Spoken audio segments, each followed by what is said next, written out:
Melbourne में मेरे और मेरे डेलीगेशन के शानदार स्वागत और आतिथ्य के लिए मैं अपने मित्र प्रधानमंत्री एल्बेनीज़ का हार्दिक आभार व्यक्त करता हूं। उनके व्यक्तिगत प्रयासों ने, उनके कमिटमेंट ने भारत ऑस्ट्रेलिया संबंधों को नई ऊंचाई और व्यापकता दी है। उनके इस बहुमूल्य योगदान के लिए मैं उनका अभिनंदन करता हूं। फ्रेंड्स, भारत और ऑस्ट्रेलिया दो वाइब्रेंट डेमोक्रेसीज हैं, दो मल्टीकल्चरल सोसाइटीज हैं और दो महत्वपूर्ण ओशन पावर्स हैं। हमारी ये समानताएं और हमारा कॉमन वर्ल्ड व्यू हमें गहरे आपसी विश्वास के साथ निरंतर आगे बढ़ने की प्रेरणा देते हैं। हमारी कॉम्प्रिहेंसिव स्ट्रेटेजिक पार्टनरशिप ने पिछले कुछ वर्षों में अभूतपूर्व प्रगति की है और आज तीसरी एनुअल समिट से हमारे सहयोग में कई नए आयाम जुड़े हैं। 2022 में किए गए economic cooperation and trade agreement से हमारे व्यापार और निवेश का दायरा लगातार बढ़ा है। अब हमने कॉम्प्रिहेंसिव इकोनॉमिक कोऑपरेशन एग्रीमेंट यानी सीका पर तेजी से काम करने का निर्णय लिया है, जो दोनों देशों के लिए बैलेंस, एम्बिशियस और विन विन होगा। हम बायलैटरल इन्वेस्टमेंट ट्रीटी पर भी तेजी से आगे बढ़ेंगे। हमारी renewable energy partnership clean energy और क्लाइमेट एक्शन में हमारे प्रयासों को साकार रूप दे रही है। इसके तहत हम इन्वेस्टमेंट, टेक्नोलॉजी ट्रांसफर और इंडस्ट्री टू इंडस्ट्री कोलैबोरेशन पर विशेष बल दे रहे हैं।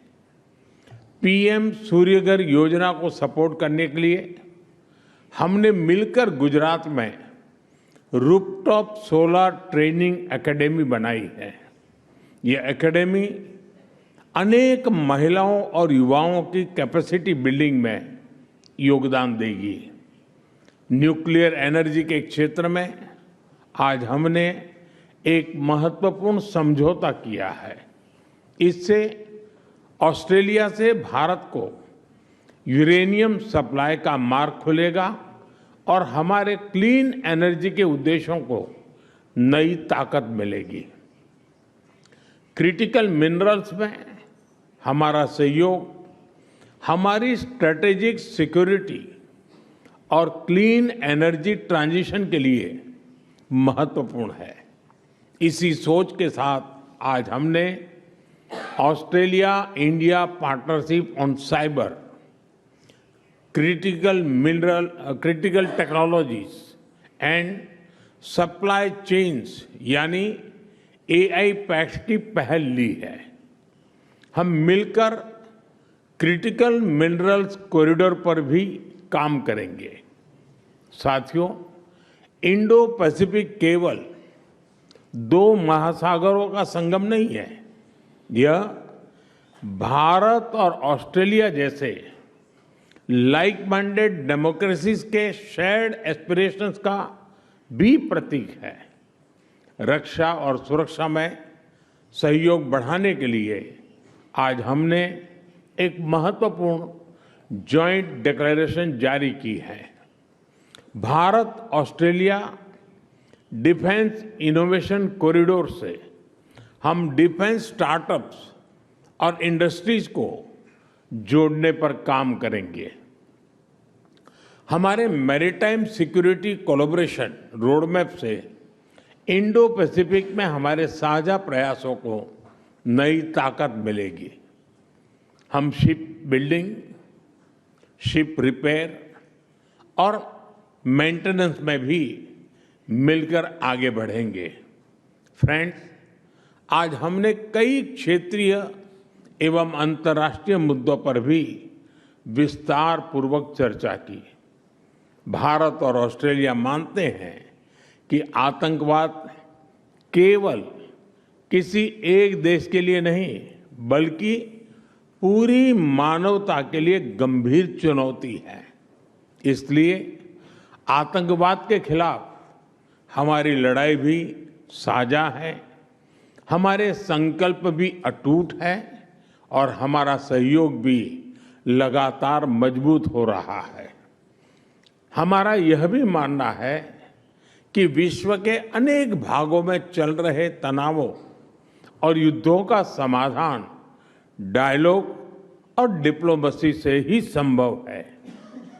पूरे इंडो पैसिफिक क्षेत्र में हम मिलकर peace, stability, freedom of navigation और रूल्स बेस्ड ऑर्डर को और मजबूत करेंगे।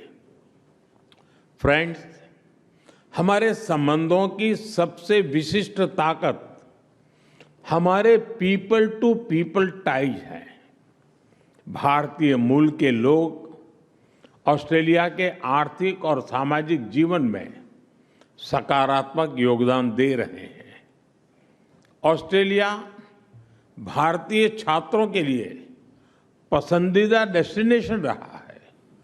भारत में ऑस्ट्रेलियन यूनिवर्सिटीज के कैंपस खुलने से हमारी नॉलेज पार्टनरशिप में नया अध्याय जुड़ा है। हम दोनों देशों के बीच स्टूडेंट्स, प्रोफेशनल्स और टूरिस्ट के बीच आदान प्रदान बढ़ाने के लिए प्रयास करते रहेंगे। साथियों, आज जब हम दुनिया की स्पोर्टिंग कैपिटल मेलबर्न में है, तो स्पोर्ट्स की बात न करना वैसा ही होगा जैसे क्रिकेट में टॉस के बाद मैच ही शुरू न करना। क्रिकेट भारत और ऑस्ट्रेलिया के रिश्तों की अपनी डिप्लोमेटिक लैंग्वेज है।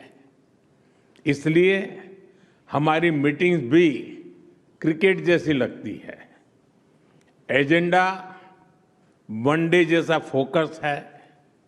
डिसीजन T20 जितने तेज है और पार्टनरशिप टेस्ट मैच जितनी लंबी और गहरी। आने वाले वर्षों में दोनों देशों में ओलंपिक्स और कॉमनवेल्थ गेम्स जैसे बड़े स्पोर्टिंग इवेंट्स आयोजित किए जाएंगे। इससे हमारा खेल सहयोग तो बढ़ेगा ही, स्पोर्ट्स इंफ्रास्ट्रक्चर में निवेश की भी अनेक संभावनाएं बनेगी। फ्रेंड्स, आज की हमारी चर्चा का भाव स्पष्ट रहा है। भारत और ऑस्ट्रेलिया की पार्टनरशिप केवल वर्तमान की नहीं, भविष्य की पार्टनरशिप भी है।